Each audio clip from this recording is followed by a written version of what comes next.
Calling me that, bro. Take a look at your avatar. Takes one to know one. Ha ha!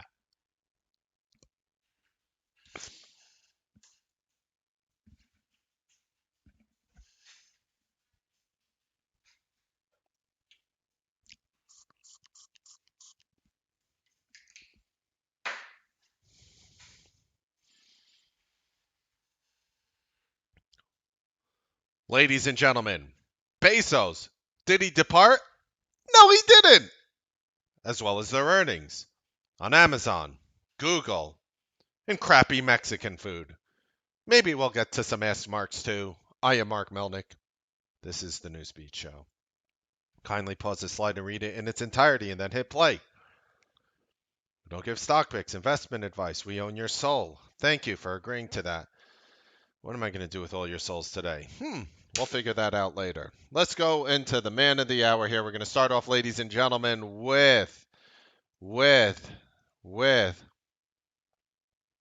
second richest man in the world. He's stepping down as Amazon CEO. Andy Jassy, the chief executive of AWS, which is the most profitable segment of Amazon, is going to take over as CEO. And yes, he does look completely constipated there. I'm sure he could buy like laxatives and have them delivered to his house in like 2 days. But let's just see what will happen with him. So Jeff Bezos saying that he's going to step down as chief executive officer of the company he founded 27 years ago. His role, though, he's not leaving the company. He's going to transition into the executive chair in the third quarter of this year, which starts July 1st. In a memo to employees, he said this will give him the time and energy I need to focus on the Day One Fund, the Bezos Earth Fund, Blue Origin, and the Washington Post, as well as his other passions. Um, Here's the thing. People don't understand that Jeff Bezos might not be what the company needs to get to the next level. I know. And I'm going to tell you how I feel in a second. Unlike Elon Musk. If Elon Musk stepped down and put in somebody else, I think Tesla would crash. If you remember tragically when Steve Jobs passed away and Tim Cook came on board, I'm on record and did videos calling Tim Cook the most brilliant CEO on Wall Street. For several of his actions that he did. And you could watch the videos going back to January 2019 when I was doing the whole videos when he said, when he came out with saying how Amazon was going to have a hard time on earnings and they gapped the stock down and then we were bullish into earnings and it ripped up going back 2 years ago. But what does this mean? I'll tell you right now, in my opinion, Amazon Web Services is the hardest thing to run at Amazon. I think you pretty much got the whole ship crap to a warehouse and ship warehouse crap to somebody's door down packed. I think they got that down to a T. I think if Jeff Bezos got stuck on the toilet, through, I mean, maybe he just had to use it. I mean, look at that dude. He's like, just doing one of those like hopscotches to the bathroom. My point is, if he needed to really step away, do you think packages would get delivered to your door? It's pretty much on auto run right now. And I'm not downplaying what the second richest man in the world accomplished. Please don't underestimate that. I think what he's doing is actually just looking to make more money elsewhere. So what he's doing is he's going to be creating new companies. A Day One Fund. Who knows what that is? I'm sure you could look it up. The Bezos Earth Fund, Blue Origin, the Washington Post. All these things are going to probably be in the billions of dollars. And some of these companies might go public. I mean, what do you think the odds are Blue Origin goes public? Costs quite a bit of money to build rocket ships and send people into space. Who wants to be part of my company? I'm the founder of Amazon. He's going to have so much money knocking on his door, he's not even going to know what to do with himself. So what he's doing is he's trying to exceed his wealth. He's trying to exceed his wealth. He got knocked down from the number one spot by a man named Elon Musk. And now he's trying his best to focus on other businesses. And by putting the person in charge of Amazon Web Services in front, I think he's going to be able to more easily accomplish that. So even though um, he's going to be leaving, he's not going to really be away from the company. He's just going to have other people managing. Now, to give you an example of what this is like on a much smaller scale, when people open up a fast food restaurant, let's say you open up a McDonald's, one of the highest end fast food restaurants, costs millions of dollars for the franchisee licenses, and depending on where they put you, the location where they put you, you don't get to choose where you want to open up a McDonald's. They tell you where you're opening up a McDonald's. Um, you see what happens. What happens when you open up a McDonald's is usually the person who bought the franchise is the manager of the store. You're really running the entire business. After a while, after your customer base is built up, after things are just moving a lot more smoothly, what happens is a lot of these franchise owners, the majority of them, 90 something percent of them, they'll go and they'll open up a second franchise of the same exact restaurant. So, for example, you'll have several McDonald locations. You won't just have one. So what they do is they'll literally hire, they'll take one of their employees and promote them to like manager of the store, and they'll have maybe a few managers that they'll promote. And then the person who owns a McDonald's is going to step away and just start working elsewhere as head of a new McDonald's store until they build up people around them, promote them to that position, and then move on. And then the McDonald's just sort of runs itself. And if anything goes bad, I mean, you could always step in if, like, for example, one of your managers gets sick and the other one was stuck on the toilet, because they're constipated and they couldn't get in because McDonald's food wouldn't constipate you, right? But they could step in at any time, and that's basically what happens. And that's analogically what we are seeing here, in my opinion, in Amazon. That he's going to step away, he's going to become executive chair. Now, I've never heard of that position in my life, executive chair. With all the money he has, maybe he's going to buy the throne from Game of Thrones, since it's made completely of swords. Maybe he'll put some like luxurious padding on it so he could sit down on it, and maybe he's just going to sit there. Maybe the Game of Thrones chair or the Game of Thrones throne, and he'll just be sitting there. So he literally gave himself a title which I've never heard in my life, an executive chair. Maybe he's going to do like magic chair and you're just going to sit on his lap and he is the chair. I have no idea, but he is moving on. He will be sort of managing from the side. He still, has all the shares and all his value in Amazon, and he's just stepping away. I don't think that's that devastating for the company. Again, I said the same thing. People were so scared when Steve Jobs passed what was going to happen with the future of Apple. And again, I defended Tim Cook and I said, this guy is going to be even better.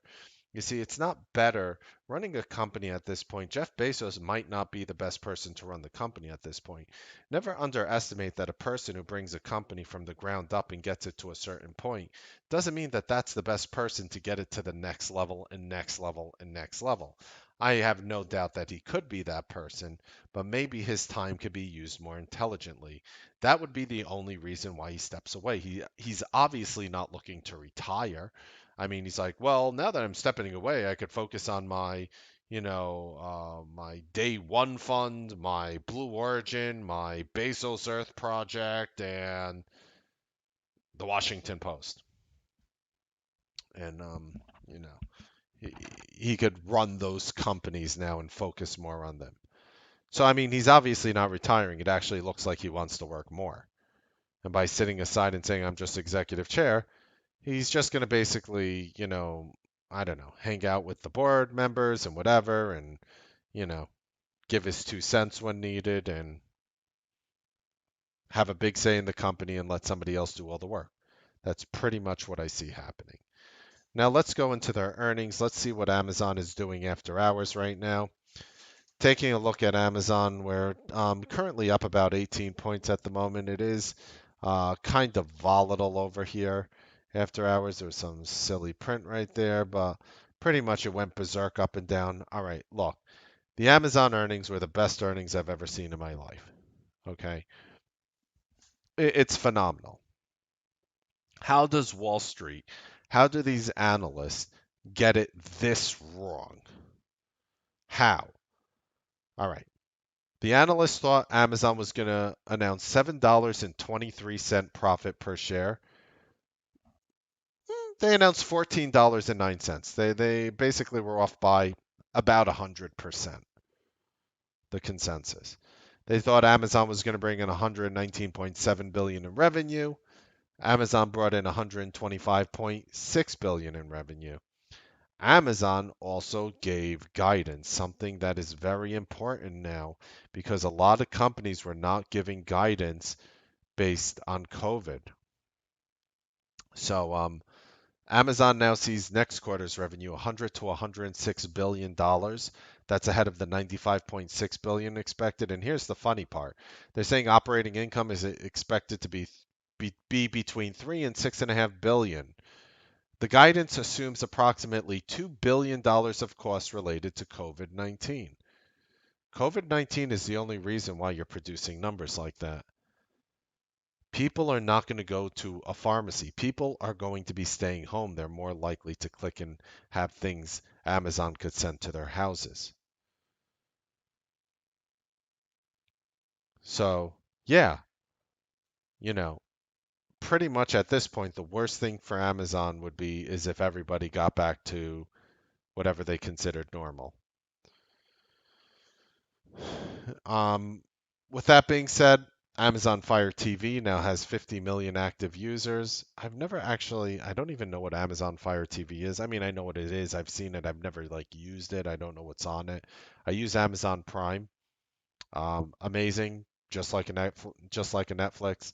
Amazon says they're on path to achieve 100% renewable energy by 2025, and I'm going to translate that for you. Remember, it was years ago that Amazon took a huge stake in Plug Power, a huge stake when the stock was like, I don't know, $4 or $5.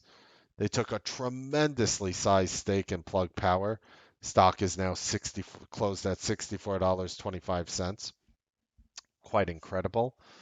Um, so basically, I think this is very bullish because saying they're going to achieve 100% renewable energy and their journey is to be net zero carbon by 2040. Basically, what they're saying is, "Hi, current administration, we want some of your green dollars." And it's the perfect time for them to come in with their hands out and ask for money. between between the incentives that companies like Plug Power is going to get and Amazon is going to get with all this, understand that when they say we're on the path to 100% renewable energy, they're saving money. They're getting paid, even better. They're making money because what happens is they own a huge stake in Plug Power, which I don't know if you guys remember when they took their huge stake in Plug Power. And if Plug Power starts getting all these government contracts to build things and Plug Power shoots up, their investment in Plug Power, and now they're getting money on top of it to buy things from their own company that they own. They're a large stakeholder. They don't own all of it. They're not I don't know if they're a majority holder or not, but they own, I think, what, 10% or less, maybe a little more, but a big chunk if they're going to even get paid on top of that. So Plug Power is going to get money to create green energy things. They own Plug Power. Plug Power gets money. The stock price could potentially go higher. And not only that, they're going to come to the government and say, we're buying things from Plug Power. Now give us money to buy things from them. And they're going to get incentives for that as well. So do not underestimate when they say we're going to achieve 100% renewable energy by 2025. Believe me, nobody cares how big of a fart and a stink that Amazon makes. This is all about money. Don't fool yourselves. They say their international segment growth jumped 50% from 33%. saying government actions and lockdowns in UK and Europe drove higher sales. I shit you not. They just said COVID-19 is the greatest thing that has ever happened to us in the world. So just when you think like everything is bad from COVID, they're keeping it real. And I at least respect them for being honest. This is direct words from the company. They're saying their international segment growth jumped to 50% from 33%. Wow. How did you explode in revenue? They say the government actions. It's the government which is helping them. And lockdowns in the United Kingdom and Europe. So the whole continent of Europe and the UK drove higher sales. Says moving Prime Day to Q4 also contributed. Says continue to see strong usage and growth in Amazon Web Services and very pleased with the growth we're seeing. These were comments taken from their Q4 earnings call. So they're keeping it real. So remember everything that I tell you how if everybody stays at home, that would be the most bullish thing for the market.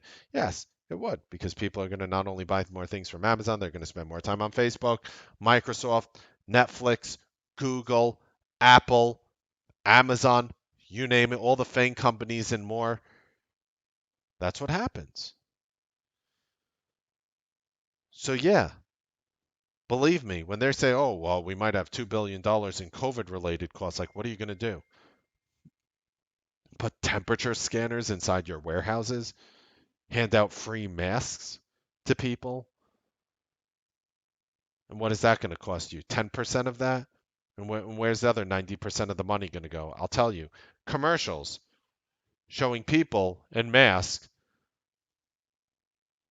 looking at you, showing you how safe they are working in Amazon and why you should support Amazon because they support a diverse number of people who work there and they're taking care of them by giving them COVID precautions. That $2 billion they're spending on COVID is going to be returned to them in spades. Don't think these companies are coming out saying, it's billions of dollars we got to spend, but, it's the right thing to do, so we're just going to do it. It's not only the right thing to do. If they did that, they would just do it and say they had a cost. There are literal advertising and marketing commercials that are driven by what they're doing to keep their employees COVID safe. And again, I'm not judging. As I tell my room and I tell you guys, I am not here to shove my opinion down your throat. Quite the contrary. I'm here to just present you with what's happening, come up with your own opinions. You can be the judge. You could judge the facts in front of you any way you want. COVID is going to continue. Why? I mean, let's just be honest. It's trying to turn it into the new flu vaccine, where, you just take one every year. And that's what I see it turning into. That's what that's what I see. And I'm not saying that's right or wrong. It is what it is. But what I am saying is that is going to be tremendously valuable for Amazon. And Amazon, just think of it like this. Think of how wrong the analysts got it.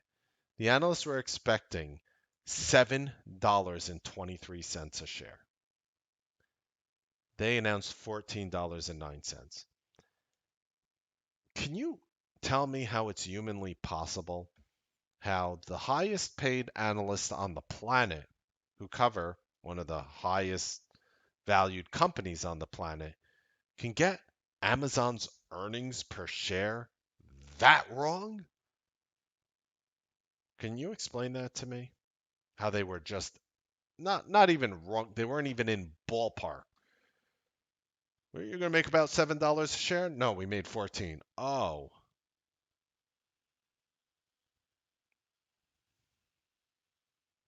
so do not underestimate what has happened here with this company. For me, we're printing trillions of dollars. We're printing trillions of dollars. All-time high in Amazon is 35.52.25. That was done on September 2nd. Explain to me why this is not a $4,000 company. I would like to hear your opinions. You have a company trading where the analyst, you know what's going to happen, in my opinion? You're going to have those analysts sitting on a board meeting.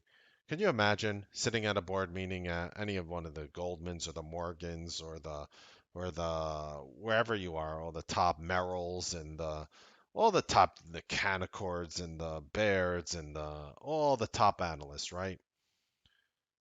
Can you imagine if you were the CEO of that company and you're walking over to your Amazon analyst and you're like, you thought they'd make about $7 a share. I'm paying you like 800,000 plus with bonus. You're probably getting around 2 mil a year. Slap them right in the face. Slap them in the face and then tell them to get to the drawing board right away. And then after you slap him in the face, tell him to slap himself in the face.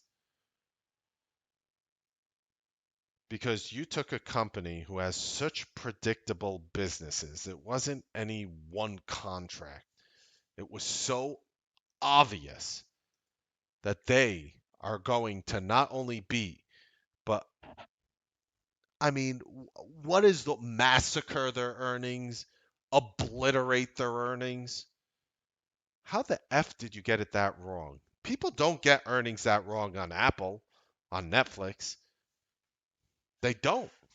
Yeah, they're off a little. They're right. They're on a little. It's a bit above where they thought, a bit below where they thought, but they didn't come out and say we made $8 instead of your seven. Ooh, wow, you crush it. No, they're 14.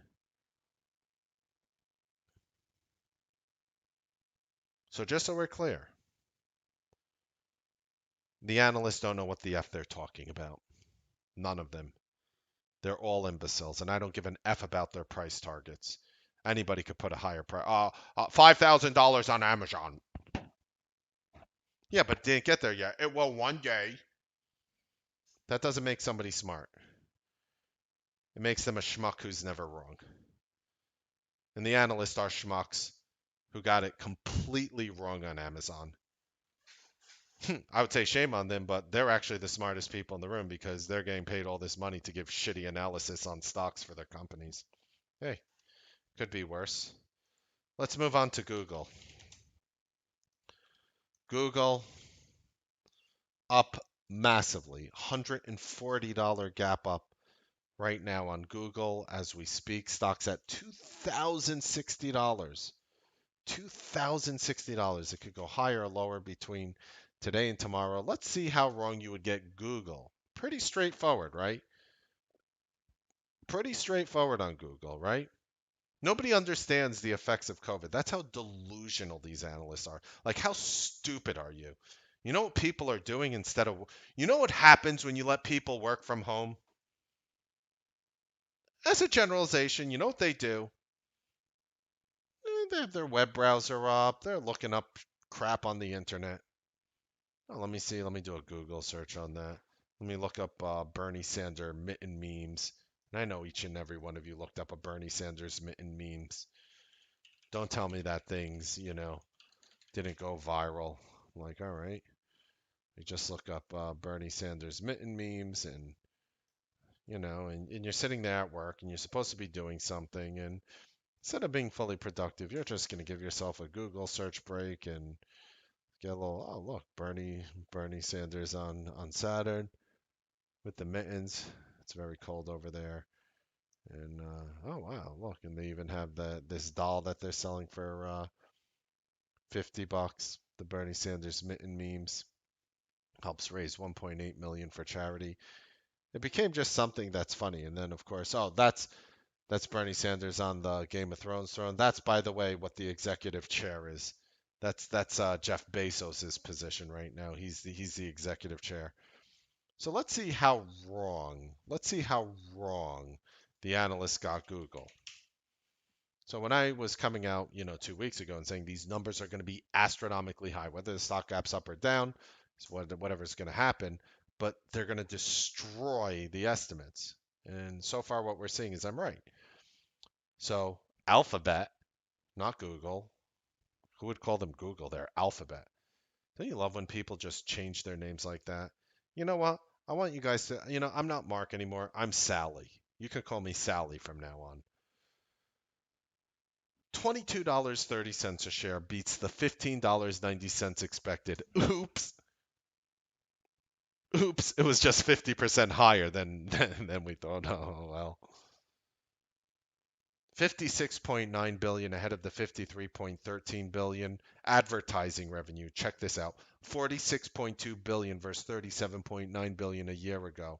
Cloud revenue 3.83 billion versus 2.61 billion a year ago.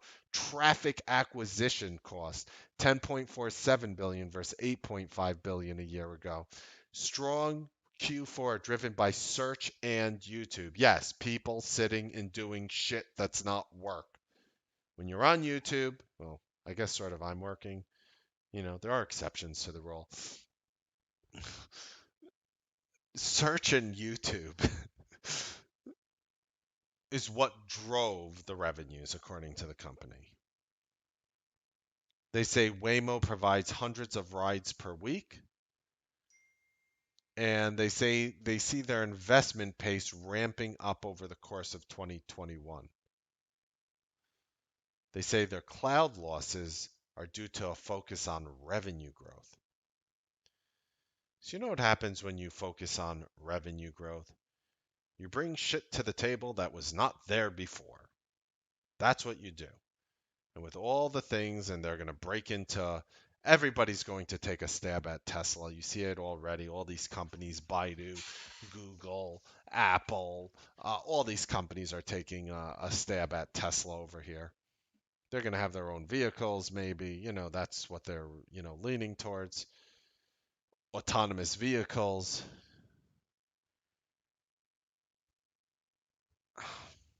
I mean, these companies start in one place and turn into something completely different. You want to know what's funny? You want to know a company I think that needs to branch out and do something completely different?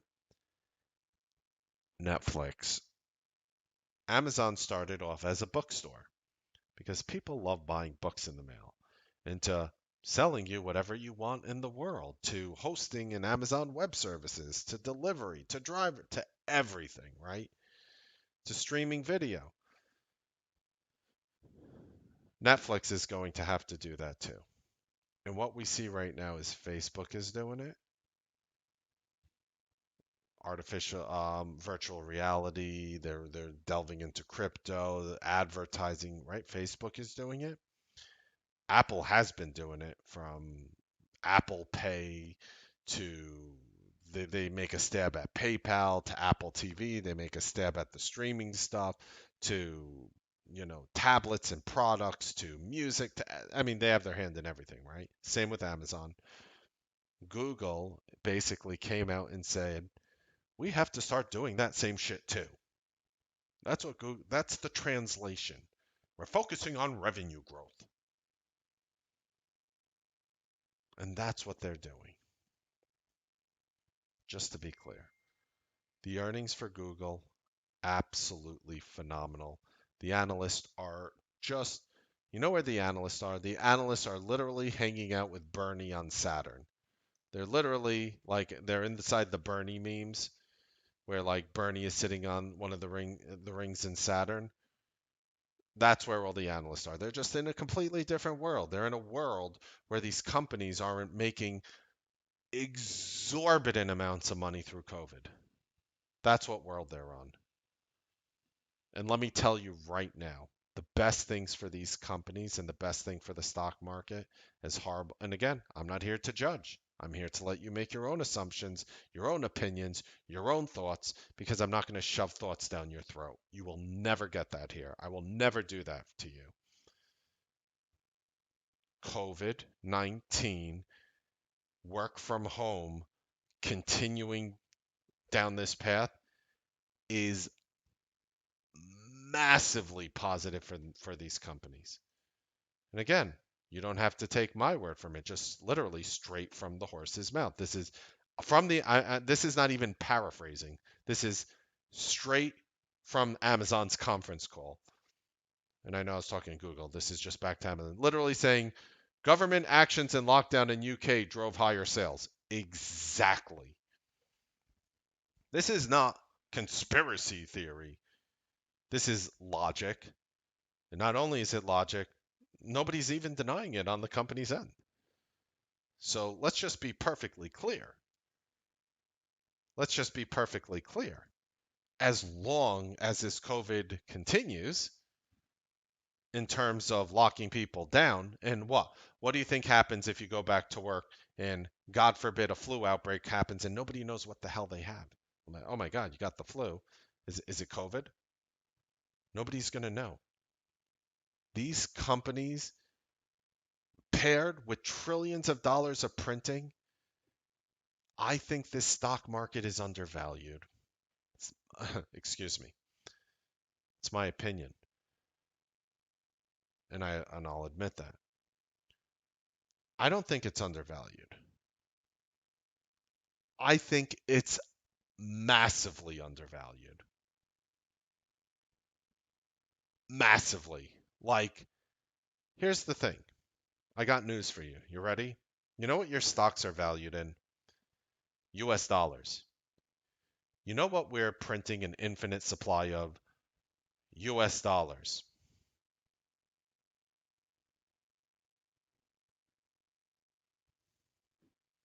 Now, I'm probably going to do a special video talking on geopolitical crisis. And I'm going to do a video for members of the room.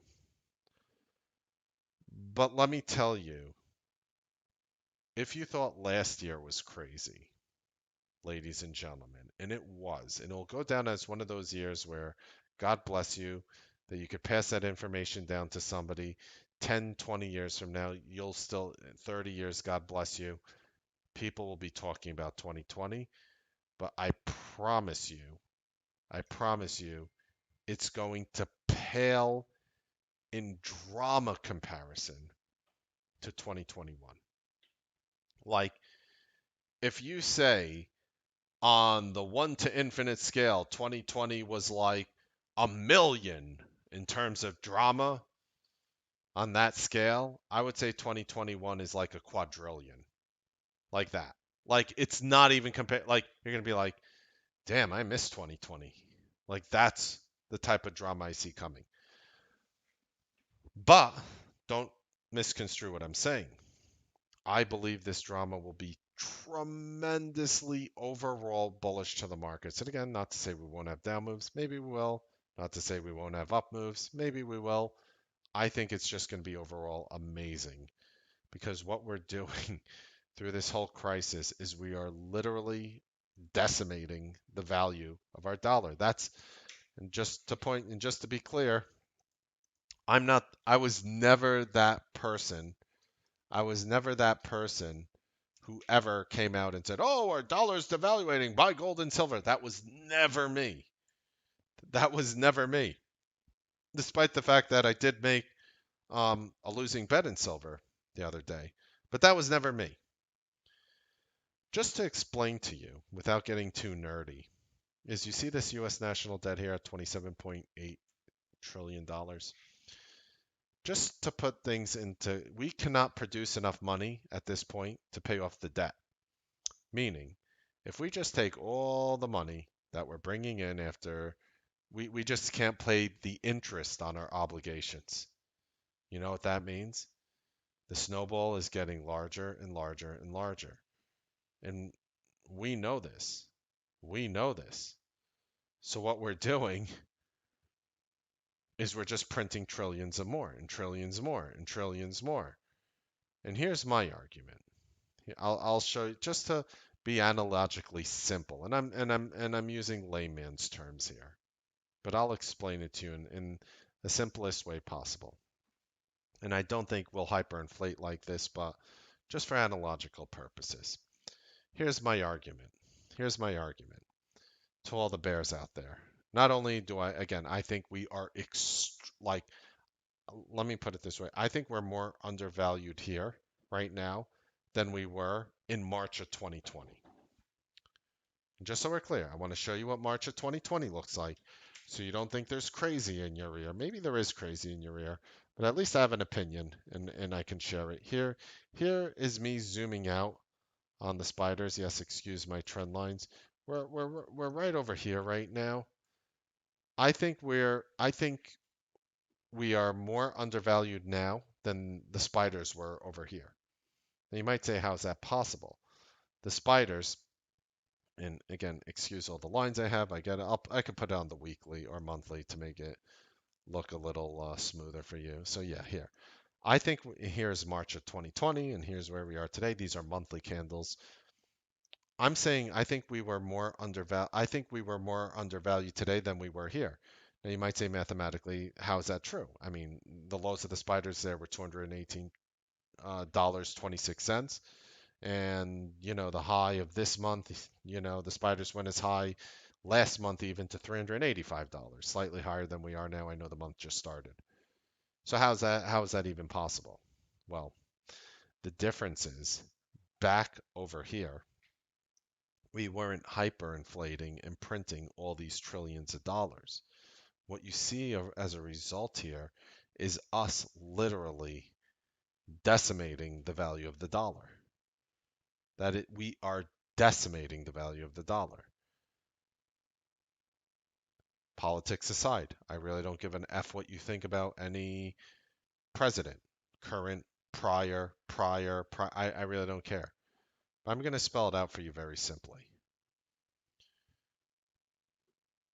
Right now, we have one control over the three branches of U.S. government between the House, Senate, and presidency. Translated into the English language, they'll do whatever the F they want, as would any side of the table when you control three sides.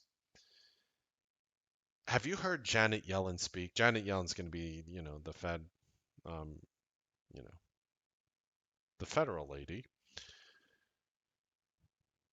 She's talking about the need to print trillions of dollars. What are the odds you think she's going to get that passed through? What are the odds you think that the House and Senate and presidency will sign off on trillions of dollars in aid and get it done no matter what? And again, maybe it's the right thing to do. I'm not here to judge. Maybe it's the wrong thing. I'm not here to judge. So the more and more trillions of dollars we print, if your gallon of milk, using the old gallon of milk example, if it costs $2 today and that same gallon of milk costs $4 tomorrow, my argument, ladies and gentlemen, is why wouldn't, and again, it's not going to hyperinflate that much, but just for analogical purposes, why wouldn't a $3,400 Amazon today be worth $6,800 tomorrow? What you're going to do is you're going to have all these people who just really feel they look really intelligent making all this money, but their buying power is drastically declining. And there's so many signs of this happening that prove my theory from collectibles going up. If you actually looked at my favorite thing for 2021, it ended up being a collectible, which is up massively since that video we did. Pretty much my year targets have already been hit and or exceeded within a month and a half, a month to a month and a half. All my targets. I thought these targets were going to be for descent, like the end of the year 2021. It already happened. We just started 2021. So we're literally going through a hyperinflationary time. The good news is if you are struggling with money, it's going to be a lot easier to get it. If you're drowning in debt, it's going to be a lot easier to pay it off. That's the good news. The bad news depends who you are and where you are, right? I do believe ultimately that more informed traders and more informed people make make better decisions when it comes to money. I'm just going to share one Ask Mark tonight. I haven't gone through it, but again, if you do enjoy what we do here, there's always links in the description. Let's see what a Newsbeat Live member just sent us. Ask Mark for tonight. Mark, today was one of my best days in a long while. Been read almost every day for the last 2 weeks and still down about 26% from my account highs. However, yesterday and today was a good day due to the previous 2 weeks of red. Now, I don't know what he's going to say here, but I'll tell you right now, he's basically teaching you if you are in a slump how he climbed out of it. So this is very important. First, I have realized that when scalping, I still have a tendency to look at my P&L and chart on my trading platform, Street Smart Edge. In the past, when I would see the P&L rocket up, I would hold longer than I should and then typically close for a loss. Regarding the chart, I would see the pop up, and that would cause me to buy. Even if I missed the trigger, the FOMO would get to me. As you know, this means I entered after the trigger exploded, and unless there was serious follow through, I would almost always lose money. Yesterday, I was down $3,300 due to frustration with the platform, not seeing my position, jumping into a bunch of swings and hoping that I ride up with him. Failure, especially when you can't see the position and taking a bunch of Hail Mary trades. So he's already talking about what tilted him. A lot of platforms have had issues lately, as you know, with the whole uh, Robinhood shenanigans, and I do have a solution with this that I'm hoping to get work through with T3. That's going to really be up to T3 at the end of the day to see if they want to work on me. I have a little project that I want to put together. Um, I'll be I'll disclose it if T3 steps forward with me on it. That will hopefully help this. But a lot of the platforms have been, going through crap because of the whole Wall Street bets and all these other excuses that they use. Fine. This has been the cause of a lot of my losing days the past 2 weeks. Have had some good green days during this time, but overall, I had a losing month due to it. I thought I could figure out a system that would work for day swings. That failed and caused the turmoil over the last 2 weeks. Yes, Mark, you know. After reflecting on the morning, some self talk, and making the conscious decision of focusing solely on C strategies. Those are simple, effective, easy strategies that we teach you for free as a member of this room. You step in the room, we give you all our C strategies. You could leave the next day if you wanted to. Take those strategies with you. Do you a lot better to watch them being executed in a real time basis, but and a bunch of 1, 5, 15, and I'm assuming he meant 60-minute breakouts, not 0-minute breakouts. I made it all back to a very small green. As you know, I felt like $1 million. Today, I was determined to let the SAC, the platform lag on Street Smart Edge, and issues screw with my mind. So I realized yesterday that in the morning I opened the message window and I could see if I was filled in at what price. Then it didn't matter if the position didn't fill. I knew I was in the trade. The $1 million answer for me was that this forced me to focus solely on the level 2 data, on the bids and offers. Once I was confirmed in the trade, quick glance at the top of my screen. Once he saw that his lag went through and he was able to actually be in the position, I'm just like translating for you guys just to make sure, just in case you don't know the lingo or how he's talking. Quick glance at the top of my screen. The platform color codes the message square with a color if you're in. I watched the level 2 intensively,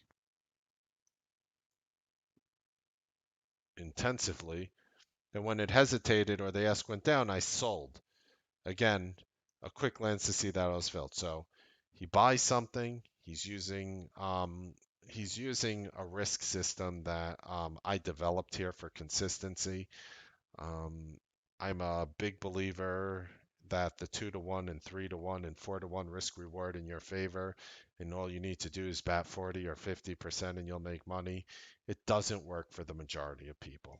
I don't even think I don't e- I'm at the is that really an opinion at this point? I mean, 98% of traders fail. Is that really an opinion? Yes, I know there's 1 or 2% of people out there that it works for. Don't get me wrong. When I watch NBA on TV, there are people who could spin in the air like a windmill, dunk over people's faces, and make me jump out of my chair and knock the remote out of my hand and have my wife yell at me, but that's a personal problem. Most people cannot do that, just so we're clear.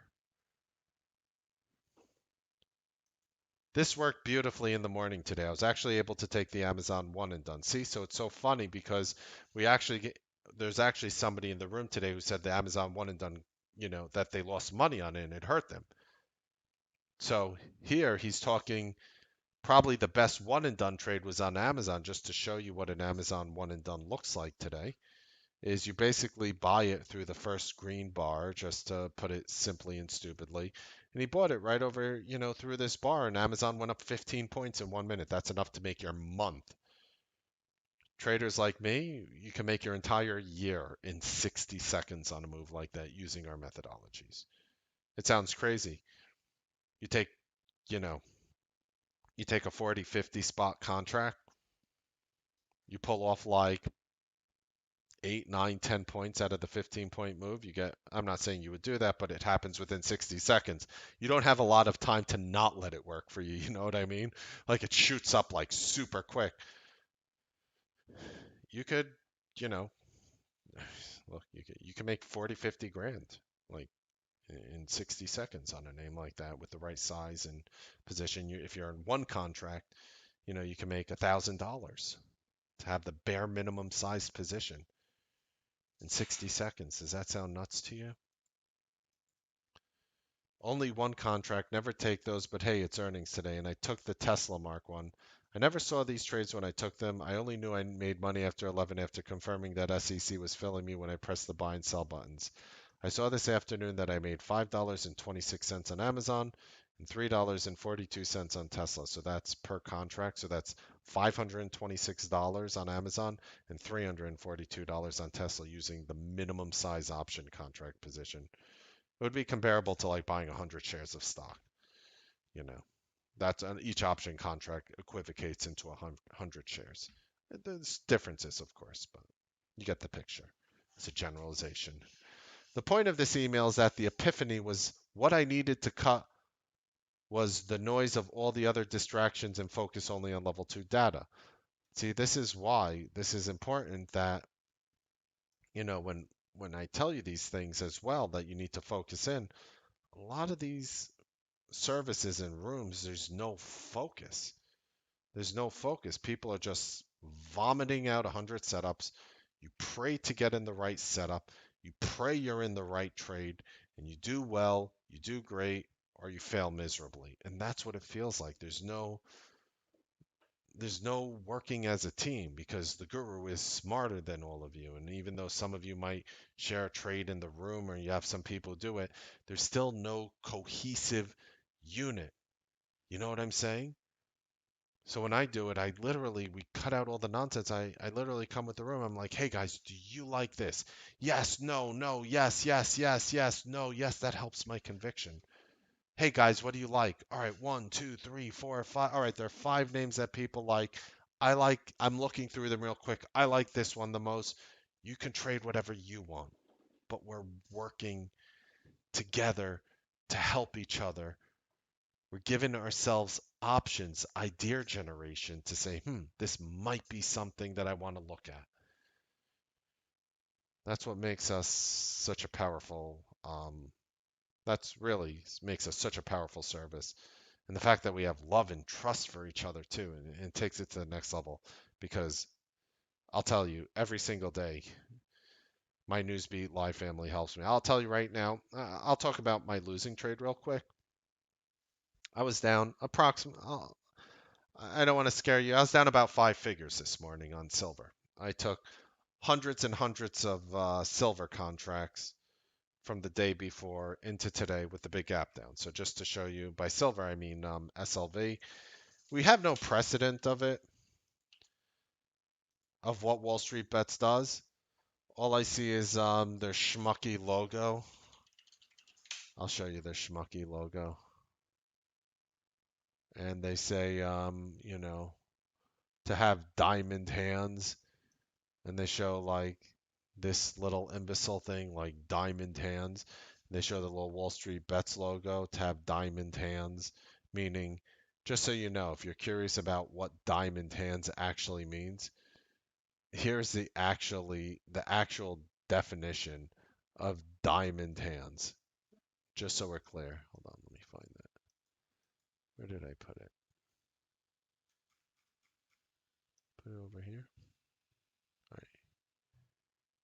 Here. All right. So what diamond hands means is if you've got diamond hands, you're ready to hold a position for the end goal despite the potential risk, headwinds, and losses. If you got paper hands, you exit a position or fold early on because the heat of the situation might be too much. So, of course, the insinuation here is you're weak if you have paper hands, and you're very strong if you have diamond hands. That's what everybody strives for, to have diamond hands. So me, I don't have diamond hands. I have 5 functioning brain cells in my head or more. And what I did was I took silver overnight, like right at the end of the day here. So I got pretty much like at the closing price approximately on Monday. I bought, hundreds of option contracts. And I woke up this morning and silver shit a brick right in my face. So immediately I'm down 5 figures. Immediately, like, okay, you get the picture. So immediately I'm down about 5 figures. And I'm sitting there and I'm like completely calm. It's crazy because normally that would upset me. I'm not used to being down that much money. I'm used to being up that money. That's a very common occurrence, but I'm not used to being down that much money. And it was an interesting situation. So I remained calm. I literally knew that I was in a situation where the market might have been, tough because look, silver gapped down massively and then it just flooded down at the open. I mean, it literally dropped a brick. It literally dropped a brick. So I'm sitting there and I'm like, well, what do I do now? The day just begun and I'm down massively and the day just begun. So what I did was I literally, I literally went to the room, said, hey guys, what do you like? What are you watching? Literally destroyed Tesla, destroyed it, destroyed it. I kid you not, maybe in about 10, 15 minutes, I was probably up a couple $1,000s after being down 5 figures. And then my day just got much better from there. And I think it's key to talk about the losing part of it and actually being down money because a lot of people they're just so toxic at that point and they'll tilt. So I think one of the greatest powers of what we were doing was I was able to just lean on the room and just literally ask the room to rotate me into a good name, meaning just find something like a name that I could trade that has a setup that's part of our methodologies that we invented that looks good to you. And people were talking about Amazon, people were talking about Tesla. And I literally came to my family, my room, the Newsbeat live room, and I literally said, guys, I'm down massively from the silver position. Software is a little slow early on. Rotate me into something. Just like that. Rotate me into something. Find me something. And literally, it was just like, what do you guys like? And there's a lot of names going through, a lot of good names which work. But I sit there and I use like simple statistical analysis. I just literally count like blah blah blah Tesla Tesla Tesla Tesla blah different name Tesla different name Tesla Tesla Tesla Tesla. So I'm like, all right, a lot of people are liking Tesla as their favorite setup.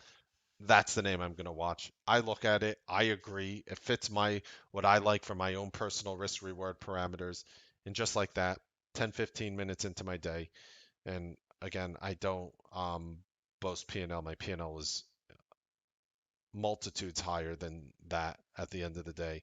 But my point is, I got to the point where I was down 5 figures, which is, it almost never happens. Let's put it that way. It almost never happens. And 10, 15 minutes later, I was up money without doing one tilt, nothing stupid. And that was huge. That was huge for me today. All right, back to the email. The point of this email was to cut out the distractions. My hope is that this information will help others to realize that the C strategies work. Those are, again, the strategies we offer you for free, and they work well. Buy and sell quick. I, I can't highlight this enough. Do not hesitate. Buy and sell when the level 2 hesitates or reverses. Made out like a bandit today. I only traded till 11 a.m. and took only 2 trades after 3 o'clock. I normally take 10 to 15. I hope this email may help others in the room. I now know deep within myself that if I am scalping, I will only take trades that are set up properly. I am so excited to see what the future will bring. I am mentally ready to build on this foundation. Thanks, Mark. So again, very powerful email, literally sharing with us what he does well, the things that he does, the thing that helps him prosper, and just thought I would share that with you too. So again, there are links in the description if you're interested in anything we do here. Happy trading, make money. We'll see you guys next time on the Newsbeat live trading.